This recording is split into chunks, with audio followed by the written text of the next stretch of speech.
siang, salam sejahtera bagi kita semua. Yang saya hormati Bapak Iman Jayadi, SPD, selaku fasilitator calon guru penggerak Angkatan 6 Kota Mataram.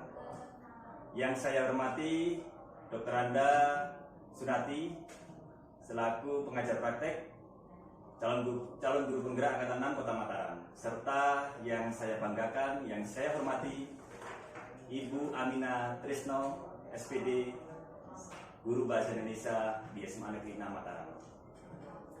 Pada kesempatan kali ini, saya akan melakukan praktek coaching supervisi akademik bersama rekan saya yang luar biasa ini. Nah, perlu kita ketahui profil singkat beliau, Ibu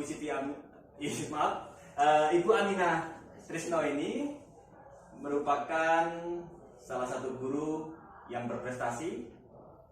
Beliau adalah motivator literasi, guru motivator literasi tingkat nasional. Baik, selanjutnya dalam kegiatan perdana ini ada tahap supervisi akademik, yaitu pra-observasi. Langsung saja kita tanya-tanya lebih lengkapnya kepada Bu Aminah. Selamat siang, Bu Aminah. Selamat siang Pak Yopi. Terima kasih. Lagi sibuk ini? Alhamdulillah siang ini sudah baru selesai melaksanakan tugas masuk ujian sekolah. Karena sekarang musimnya ujian sekolah, jadi semua sekolah tingkat SMA sedang mengadakan ujian sekolah. Jadi alhamdulillah sudah rampung tugasnya untuk hari ini. Alhamdulillah. Saya boleh minta waktunya sebentar aja ya. Jadi di sini saya akan melakukan kegiatan pra-observasi supervisi akademik di kelasnya Bu Aminah nantinya, mungkin besok atau lusa. Jadi supervisi akademik ini bertujuan untuk membantu Bu Aminah dalam mengembangkan kompetensinya, yakni terutama kompetensi mengajar. Nantinya Bu Aminah bisa bercerita panjang lebar ya. Kita ngobrol-ngobrol santai aja Bu Aminah ya. Nah, dari kegiatan ini yang saya lakukan untuk melihat bagaimana persiapan Bu Aminah yang akan dilakukan dalam hal persiapan untuk pembelajaran besok di saat observasi. Baik Pak Yopi, biasanya ini tugas seorang guru pertama-tama ya, sebelum masuk kelas tentunya saya mempersiapkan perangkat pembelajaran yang berkaitan dengan RPP. Nah, RPP itu tentunya saya susun sebagai outline dari pembelajaran saya. Jadi sebagai kerangka pembelajaran saya di kelas yang harus saya sampaikan di kelas ya. Meskipun sejatinya bahwa RPP itu ada pada guru, tetapi tetap ya RPP itu harus disiapkan sebagai pengingat bagi saya untuk melakukan tahap pembelajaran seperti apa yang akan nantinya saya lakukan di kelas, sehingga membuat suasana kelas menjadi lebih hidup ya. Tentunya di dalam RPP itu ya saya harus menetapkan materinya apa, kemudian model pembelajarannya, metodenya ya. Itu semua harus saya pikirkan terlebih dahulu, kemudian bagaimana menetapkan antara model metode itu dengan karakter siswa yang ada. Jadi yang pertama yang harus saya siapkan ya tentunya berkaitan dengan RPP itu sendiri. Baik, kemudian kalau boleh tahu Bu Aminah, besok Bu Aminah rencananya mengambil materi apa di dalam proses pembelajaran yang akan disampaikan ketika supervisi akademik? Baik, mungkin saya akan mengambil materi tentang menulis teks laporan hasil observasi dalam bentuk buku tempel. Untuk tujuan pembelajaran sendiri yang sudah Ibu Aminah susun? Ya tentunya tujuan pembelajaran yang saya tetapkan di situ diharapkan ya, dari setelah pembelajaran ini siswa diharapkan mampu menulis teks laporan hasil observasi dengan menggunakan model buku tempel, metode buku tempel. Karena saya rasa dengan menyajikan dalam bentuk yang menarik ini, siswa akan lebih hidup, lebih kreatif di dalam menampilkan sesuatu. Ya. Nah, tentunya langkah-langkah yang harus ditempuh di sini tidak serta-merta langsung ya. Tentunya yang pertama yang harus dilakukan di sini ya, anak-anak nanti akan saya ajak terjun. Kebetulan kita di sini punya kebun bina karakter, jadi untuk menetapkan objek yang akan dia amati sebagai dalam bentuk tulisan tersebut, nanti mereka akan saya ajak ke kebun bina karakter untuk menentukan objek apa yang akan diangkat sebagai bahan tulisannya nanti. Nah, setelah itu ya mereka nanti akan browsing di internet ya terkait dengan objek yang mereka tentukan tadi ya, informasi apa yang didapatkan itu akan mereka catat. Nah, berdasarkan hasil catatan tersebut, karena itu berkaitan dengan pengumpulan bahan ya, berdasarkan bahan-bahan yang sudah mereka kumpulkan tersebut, maka mereka akan membuat teks laporan hasil observasi yang sesuai dengan struktur, isi dan ciri kebahasaannya. Karena kan sebelum menulis itu ya tentunya kita menyampaikan dulu secara pengetahuannya ya, teorinya tentang teks laporan seperti apa, struktur itu sudah disampaikan sebelumnya. Nah, pada tahap penyusunan ini mereka sudah artinya sudah paham gitu loh bagaimana menyusun teks laporan hasil observasi sesuai dengan struktur, isi dan ciri kebahasaan tersebut. Nah, langkah berikutnya mereka nanti akan menyusunnya dalam bentuk buku tempel. Mengapa saya meminta siswa untuk menyusun dalam bentuk buku tempel ini? Tentunya di sini untuk menampilkan sesuatu yang berbeda, yang menarik. Nah, dari situ saya juga maksudnya untuk memikat atau menarik perhatian siswa agar mau berliterasi dan mau membaca. Biasanya siswa itu akan senang membaca sesuatu yang berbeda. Nah, kalau dalam buku itu sudah biasa, tetapi dengan menampilkannya dalam bentuk yang berbeda dari yang biasanya itu mungkin akan menambah daya tarik. Ya, semula siswa tidak berminat membaca, jadi akan membaca. Nah, jadi setelah data terkumpul mereka menulis, maka langkah selanjutnya mereka nanti akan mempresentasikannya pekerjaan mereka tersebut. Tentunya pekerjaan ini memang disampaikan secara berkelompok. Jadi di awal tuh tadi saya lupa menyampaikan bahwa ini kita akan membaginya menjadi beberapa kelompok. Ya. Baik, luar biasa sekali. Jadi sudah lengkap sekali yang Bu Aminah ceritakan. Bahwasanya dapat saya garis bawahi di sini ada pemanfaatan sumber daya alam yang kita miliki, yaitu kebun bina karakter sebagai media pembelajaran. Kemudian yang kedua adalah pemanfaatan browsing internet teknologi untuk menunjang dalam proses pembelajaran yang dilakukan Bu Aminah. Kemudian di dalam bentuk hasil akhirnya nanti berupa hasil tempel ini ya, proyek ini, sehingga anak tidak hanya belajar dari buku, kemudian dari beberapa sumber, kemudian dituangkan di dalam proyek tersebut.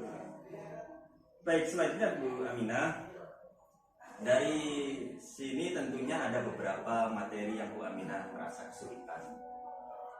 Setiap anak kan berbeda dalam hal menangkap materi. Ada yang langsung dikasih penjelasan, langsung mudah menangkap, ada yang masih lambat dan sebagainya. Nah, terkait itu bagaimana tadi upaya yang dilakukan Bu Aminah atau cara yang dilakukan Bu Aminah agar mereka yang lambat ini bisa mengikuti sama dengan teman-temannya. Kalau tadi dikelompokkan seperti apa itu Pak? Apakah yang pintar-pintar dikelompokkan, yang kurang ini dikelompokkan sendiri, atau dicampur atau bagaimana itu? Baik Pak Yopi, di dalam setiap pembelajaran tentu pasti ada yang namanya masalah, ada yang namanya kendala. Tidak ada pembelajaran yang tidak mendapatkan masalah.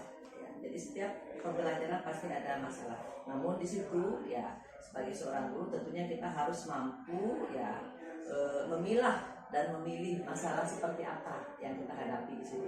Nah, disitulah peran kita sebagai seorang guru untuk benar-benar jeli di dalam menetapkan model dan metode pembelajaran yang tepat, yang sesuai dengan karakter siswa. Karena model dan pembelajaran itu kan tidak serta-merta kita patok begitu saja. Namun di situ latar belakang siswa juga perlu kita jadikan sebagai bahan pertimbangan dalam menerapkan model ya terkait dengan materi yang akan kita ajarkan.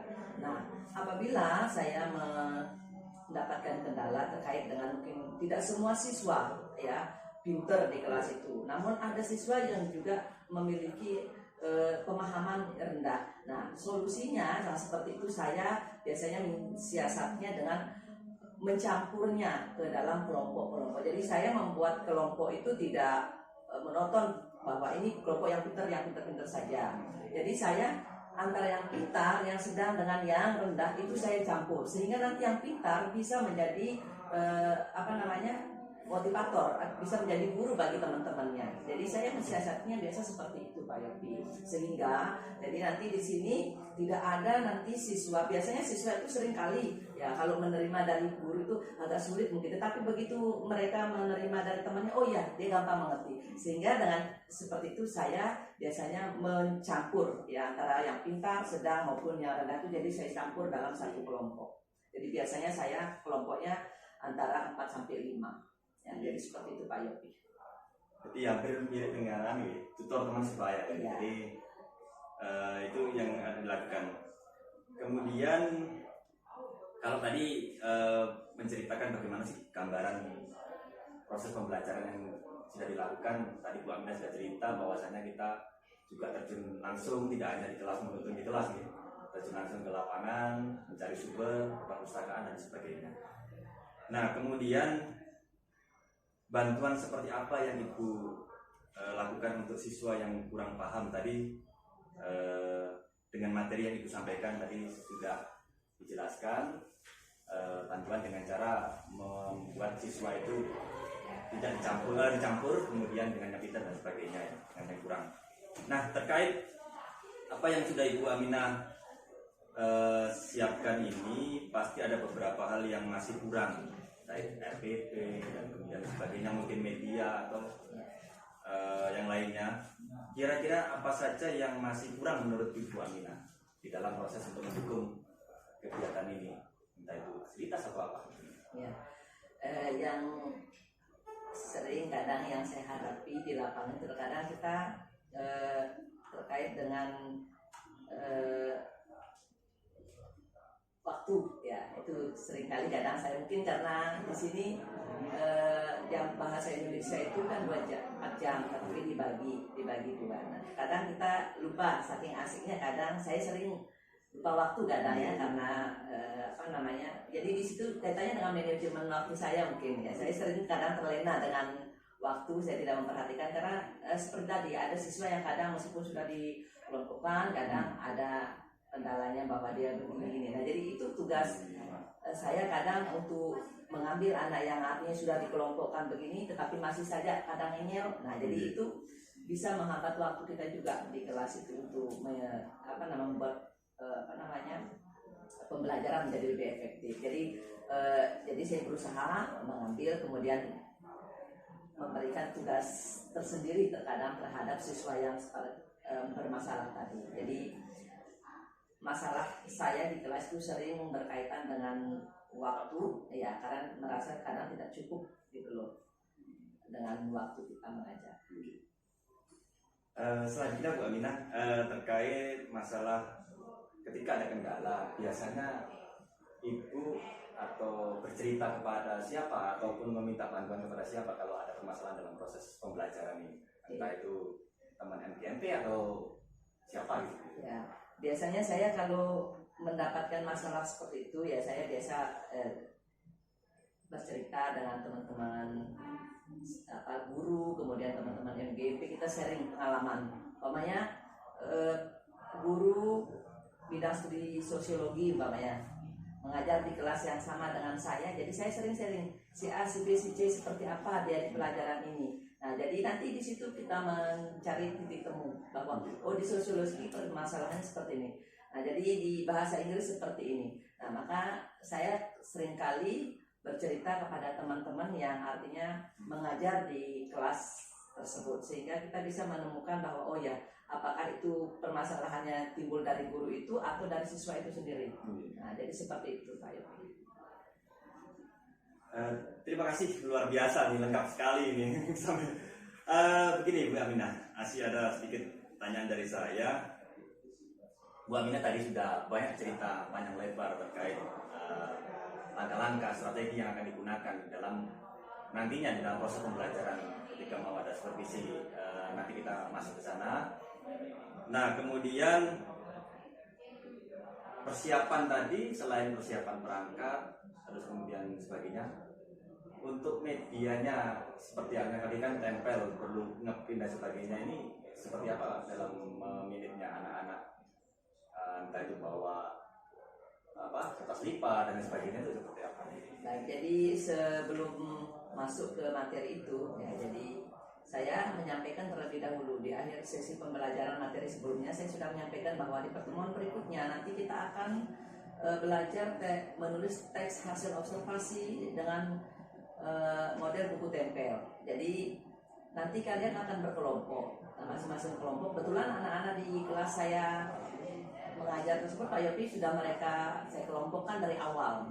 Ya, dari pertemuan pertama saya sudah meminta mereka untuk berkelompok, sehingga di pertemuan berikutnya nggak perlu lagi saya membentuk kelompok itu. Nah, ini untuk memanage waktu supaya tidak memakan waktu banyak, karena membentuk kelompok itu memang membutuhkan waktu juga. Sehingga saya menetapkan untuk pelajaran bahasa Indonesia, saya sudah menetapkan bahwa ini kelompok 1, 2, 3 itu sudah menetap.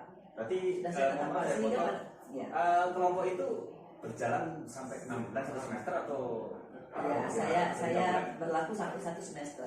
Iya, 1 semester itu, sehingga lebih memudahkan saya bahwa begitu memberikan tugas kelompok, maka mereka sudah tidak bingung lagi mencari kelompoknya. Jadi saya menyampaikan bahwa pada saat membuat buku tempel ini nanti kita membutuhkan kertas warna-warni, gunting, kertas ini, sehingga mereka sudah pada saat kita materi menuliskan buku tempel, mereka sudah siap dengan bahan, sehingga tinggal mereka observasi langsung ke pembeda karakter, kemudian browsing di internet, mengumpulkan bahan-bahan yang terkait dengan bahan yang akan ditulis berkaitan dengan teks laporan hasil observasi tersebut.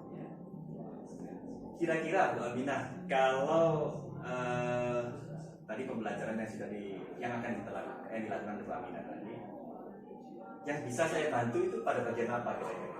Nah, mungkin yang bisa dibantu saya sama Pak Yopi itu berkaitan dengan IT-nya mungkin ya. Karena di sini saya sering membutuhkan kesulitan di dalam membuat video pembelajarannya. Ya, jadi artinya video pembelajaran seperti ini pada saat meliput kegiatan siswa, ya. Jadi untuk menjadikannya sebuah model pembelajaran, video pembelajaran yang utuh. Biasanya saya kan hanya pakai foto-foto saja nih Pak Yopi. Nah, jadi saya kesulitan nanti pada saat membuat videonya. Nah, ya, jadi mungkin Pak Yopi bisa membantu saya untuk membuat video pembelajaran sehingga pembelajaran saya pada materi ini ada dokumennya. Ya, jadi pada saat dibutuhkan nanti tinggal ini tahapan-tahapan pembelajaran yang saya lakukan. Jadi saya kan sangat kesulitan di bidang IT-nya. Ya, seperti itu Pak Yopi. Selanjutnya Bu Aminah, kan kita ketika mengajar pasti menghadapi terkadang kita kan emosi membawa itu. Ketika anak ini udah paham, contoh kecil begini, ini materi seperti ini mudah menurut kita kan gitu, atau teman yang lainnya. Tapi anak ini kok belum nangkep aja. Kemudian kita kadang terbawa emosi dan sebagainya. Masa seperti ini? Cara Bu Aminah untuk memanage emosi ini seperti apa itu? Baik. Manusia itu tidak luput dari yang namanya rasa marah, ya. Nah, jadi dalam hal ini saya panggil secara individu anak yang bersangkutan tersebut. Saya mungkin memberikan pembimbingan secara individu pada mereka, dia yang bermasalah tadi. Jadi saya panggil, saya dudukkan di depan. Kemudian saya tanya permasalahannya di mana. Ya, jadi kalau dia ini, jadi saya langsung. Ya, jadi tinggal saya langsung menunjukkan ini loh cara penyelesaian seperti ini. Tinggal buka yang ini. Jadi saya ibaratnya langsung dikte, ya. Jadi dikte di tempat, kemudian saya minta mereka membaca berkali-kali perintah atau apa yang dia kerjakan saat itu. Jadi biasanya seperti itu. Saya tidak maksud tidak mengambil tindakan meremehkan, tidak ya, karena memang masing-masing siswa memiliki kemampuan yang berbeda-beda. Ya, jadi saya dalam hal ini kalau menemukan siswa yang dikelompokkan ternyata sulit dikelompokkan, jadi saya ambil, saya dudukkan, saya pembimbingan secara individu di depan di meja guru tersebut. Jadi saya lakukan seperti itu Pak Yopi. Dan saya tentunya tidak menyimpulkan tidak melakukannya dengan saya emosi, tetapi saya coba sambil mengajak dia bercanda, seperti dengan memanggil dia dengan sapaan-sapaan yang sekarang mungkin lagi familiar ya, anak-anak sekarang tuh bro, ya mas bro. Jadi saya mau coba mengambil tindakan seperti itu Pak Yopi. Iya, jadi memang kita sebagai seorang guru ini memang harus ekstra sabar ya. Kadang ketika proses pembelajaran yang satu ini aktif ya, keliling kemana-mana, jahit sama teman-temannya ini perlu pada pembinaan yang khusus tadi sudah disebutkan jelasnya oleh Bu Amina, dengan memanggil yang bersangkutan, kemudian diberikan pembinaan pemahaman. Nah kemudian Bu Amina, jadi setelah kegiatan observasi ini, nantinya observasi dalam kelas, kemudian setelah selesai nanti kita ngobrol-ngobrol lagi. Kira-kira apa yang sudah terlaksana, kemudian apa yang belum, dan rencana pengembangan diri Bu Aminah jangka panjangnya seperti apa gitu. Jadi, nah kemudian untuk pelaksanaan observasinya ini kira-kira kapan saya bisa atau Bu Aminah bisa laksanakan kira-kira dalam minggu ini? Oke, baik. Mungkin Pak Yopi bisa menyesuaikan sesuai dengan jadwal mengajar di kelas saya, tidak ya. Jadi kalau intinya pada saat saya mengajar di kelas 10 dengan materi ini, nanti Pak Yopi bisa menyesuaikan dia di jadwal saya ya. Jadi seperti itu. Kalau masalah waktu, saya rasa kalau saya tidak terikat, artinya bukan tidak terikat, tergantung kesiapan dari Pak Yopi nanti kapan bisanya masuk di kelas yang bersangkutan. Baik, terima kasih. Semoga tidak ada halangan sampai ketemu di kegiatan observasi nantinya. Kemudian mungkin saya akhiri sampai di sini. Demikian kegiatan coaching pra observasi supervisi akademik yang saya lakukan dengan rekan saya, yaitu Ibu Aminah Trisno SPD, guru SMA 6 Mataram. Saya akhiri, kurang lebihnya mohon maaf yang sebesar-besarnya. Wassalamualaikum warahmatullahi wabarakatuh. Selamat siang, salam sejahtera kita semua. Siang Pak Yopi. Selamat siang Bunda. Dan Bu Aminah. Selamat siang Bunda. Dan sejawat dari Pak Yopi ya. Pastinya keren kan? Pastinya keren sekali. Baik, luar biasa. Saya beri apresiasi terlebih dahulu karena sebelumnya juga saya sudah mengenal Bu Aminah Pak Yopi. Ya, saya mengenal Bu Aminah, seseorang yang memang keren. Jadi pemilihan sebenarnya kalau orang yang sudah keren atau guru yang sudah keren tidak perlu diobservasi lagi, tapi karena mungkin Pak Yopi ingin memberikan pembelajaran yang terbaik sehingga Pak Yopi memilih Bu Aminah. Baik, 3 tahap tentunya sudah dilakukan Pak Yopi ya bersama Bu Aminah, dimulai dari tahap pra observasi, kemudian tahap observasi di mana Pak Yopi mengikuti Bu Aminah di dalam kelas itu, dan yang terakhir adalah tahap pasca observasi. Dari proses observasinya yang sudah Bapak lakukan pada pertemuan lalu, kira-kira hal-hal yang lebih atau hal-hal yang membuat Pak Yopi itu merasa memberikan acungan jempol buat pembelajaran yang dilakukan Bu Aminah itu apa saja Pak Yopi? Bisa kira-kira kita dibagikan ceritanya ya? Baik, terima kasih Bunda. Jadi setelah saya melakukan observasi di kelasnya Bu Aminah pada beberapa waktu yang lalu, jadi ada beberapa kelebihan yang saya amati di sini. Yang pertama, alur ketika proses persepsi itu sudah berjalan dengan baik. Kemudian ketika mau diskusi, Bu Aminah mengelompokkan anak-anak itu di dalam satu kelompok tertentu. Nah, di situ beliau sebelum mengelompokkan itu mengidentifikasi terlebih dahulu. Yang jadi tidak hanya yang anak yang aktif dikumpulkan di aktif saja, kemudian yang kurang saja, sehingga dicampur. Sehingga tujuannya agar mereka yang kurang ini dapat tambahan dari temannya untuk diajari atau dibimbing, sehingga nantinya harapannya merata. Nah kemudian potensi yang lainnya, yaitu di dalam penggunaan media pembelajaran atau metodenya ataupun model pembelajarannya. Nah, ini sangat menarik sekali karena tidak hanya menuntun menggunakan buku, beberapa sumber-sumber referensi yang digunakan itu sangat banyak sekali, baik menggunakan buku bacaan yang ada di perpustakaan, kemudian internet, bahkan karena anak di situ membawa HP, cari browsing di internet. Selain itu juga ada yang ditugaskan untuk terjun langsung. Terjun langsung di sini memanfaatkan apa yang ada di sekolah, contohnya kepemimpinan karakter. Di sana pada materi tertentu mereka mencari dari sumber-sumber yang ada di sini, yang ada potensi yang ada di sekolah. Kemudian bahkan sampai terjun langsung, kalau memang memerlukan 2 kali pertemuan, anak-anak ini terjun langsung ke lapangan, entah itu ke pasar, melakukan tawar menawar, bagaimana sih prosesnya seperti itu, kemudian divideokan. Nah, ini sangat luar biasa. Kemudian hasil dari observasi yang dilakukan ataupun itu kemudian proyeknya adalah dalam bentuk buku tempel, kemudian membawa kertas karton atau manila, kemudian ditempel di situ hasilnya. Kemudian anak-anak diberikan kebebasan untuk berkreasi, menuliskan, menuangkan ide dan gagasannya di dalam karton ataupun kertas manila tersebut. Dihias sedemikian rupa dan hasilnya bisa kita lihat baik yang ada di perpustakaan, dipajang, kemudian di mading perpustakaan. Kemudian yang perlu dibenahi yaitu hanya sedikit memang karena luar biasanya Bu Aminah, sehingga saya melihat hanya Bu Aminah lupa bahwasannya waktu saya masuk itu belum ada speaking-nya, sehingga anak-anak ya biasa aja seperti itu. Mungkin di pertemuan yang lain karena lupa itu ya, di pertemuan yang lain saya yakin Bu Aminah itu memberikan selingan pasti sebelum pembelajaran itu supaya anak-anak itu mungkin jam terakhir diberikan speaking atau permainan. Itu aja sih sebenarnya yang perlu dibenahi, sehingga karena kalau speaking ini kan banyak bisa kita browsing di internet ataupun YouTube,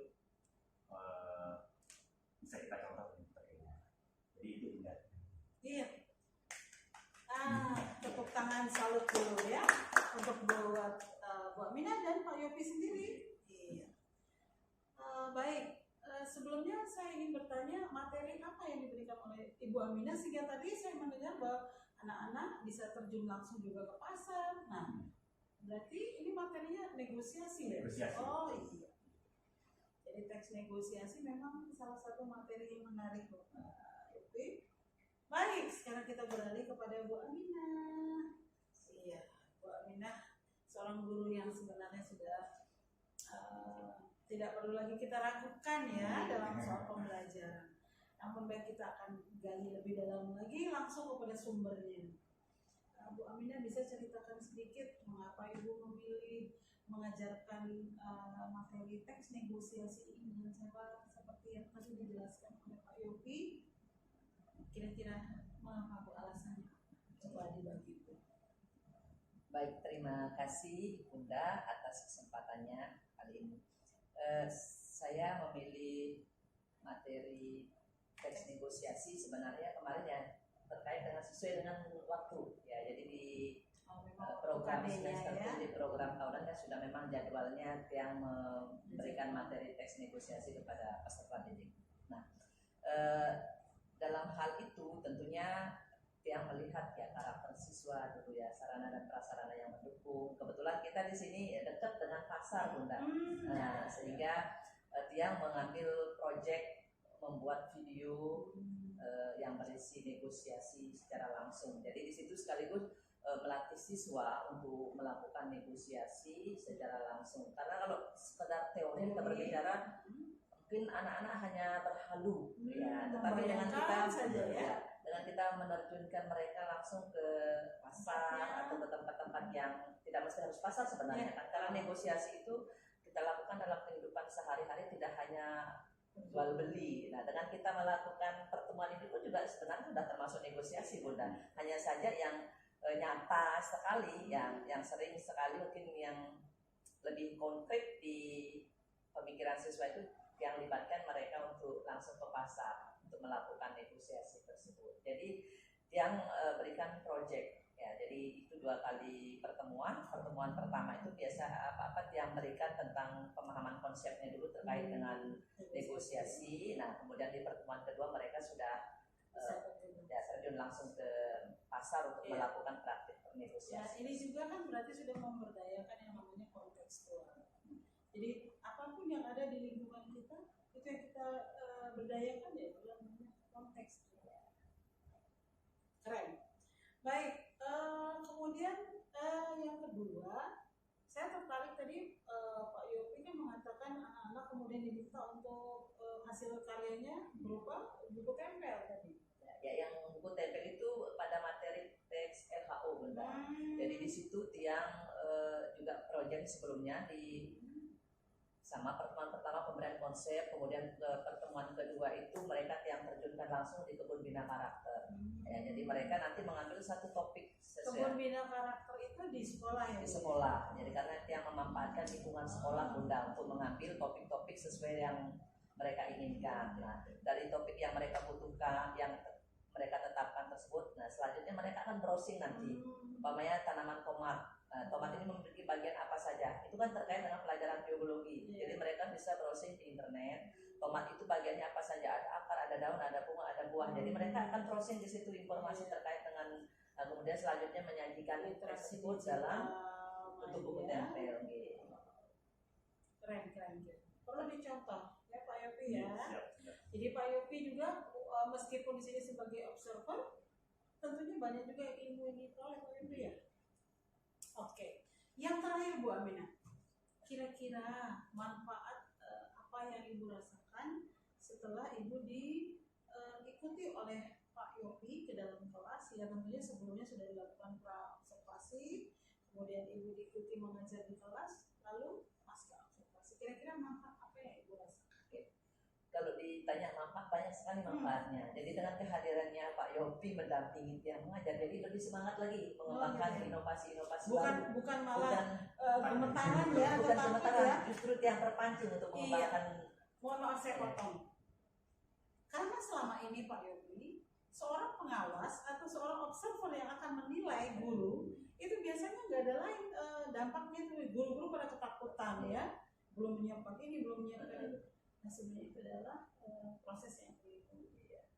Berarti silakan dijelaskan kembali. Berarti kehadiran Pak Yopi itu bukannya menakuti ya? Jadi Pak Yopi hadir di tengah-tengah saya pada saat mengajar di kelas itu justru membuat yang termotivasi untuk mengembangkan lebih banyak lagi inovasi-inovasi baru. Apalagi dari beliau juga yang mendapatkan serapan informasi terkait dengan bagaimana sih kita memanfaatkan teknologi untuk pembelajaran. Nah itu sebabnya yang mencoba mengkolaborasikan antara buku tempel dengan internet tersebut. Jadi kebetulan di perpustakaan juga internetnya sudah tersedia. Alhamdulillah Bunda difasilitasi di sekolah sudah. Jadi yang kolaborasikan informasi yang dari Pak Yopi, kemudian yang padu-padankan akhirnya bisa membentuk buku tempel sesuai dengan tujuan pembelajaran kita. Jadi kehadiran Pak Yopi itu sangat memotivasi sekali ya untuk mengembangkan inovasi baru di dunia pendidikan. Artinya Bu Aminah sangat setuju jika seorang pengawas atau seorang observer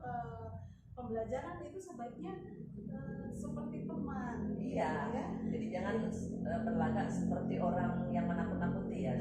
Jadi mungkin bukan orang yang berlagak yang bukan menakuti ya. Kesannya selama ini kan sepertinya ada gap gitu, ada jarak antara seorang pengawas dengan guru gitu. Betul. Nah, dengan hadirnya Pak Yopi ternyata saya tidak merasa diawasi, tidak merasa diintervensi, tetapi di situ kita merasa enjoy, menerima dan diterima gitu. Jadi rasa keberterimaan kita itu sama-sama saling mendukung lah di dalam mengembangkan pembelajaran di kelas. Iya, alhamdulillah Bu Aminah seorang guru yang hebat dan Pak Yopi adalah guru penggerak saya yang hebat pula. Inilah tujuan dari pendampingan ini Pak Yopi. Jadi pada pendampingan 4 lalu saya yang mengikuti Pak Yopi dan pada pendampingan 5 ini kami berharap CGP kami bisa mengimplementasikan ilmunya kepada rekan sejawatnya. Nah yang terjadi ini itulah yang terjadi yang sangat diharapkan oleh kementerian. Jadi sekali lagi saya mengucapkan terima kasih banyak kepada Bu Aminah yang sudah siap membantu, bersedia meluangkan waktunya membantu Pak Yopi untuk melaksanakan tugas. Nanti suatu saat mungkin Mbak Minah yang akan berada pada posisi Pak Yopi, dan Pak Yopi atau teman-teman harus siap mendukung. Semuanya harus maju, bergerak bersama, Hebat maju semua. bersama, hebat semuanya. Oke, terima kasih banyak. Assalamualaikum warahmatullahi wabarakatuh. Waalaikumsalam warahmatullahi wabarakatuh. Oke.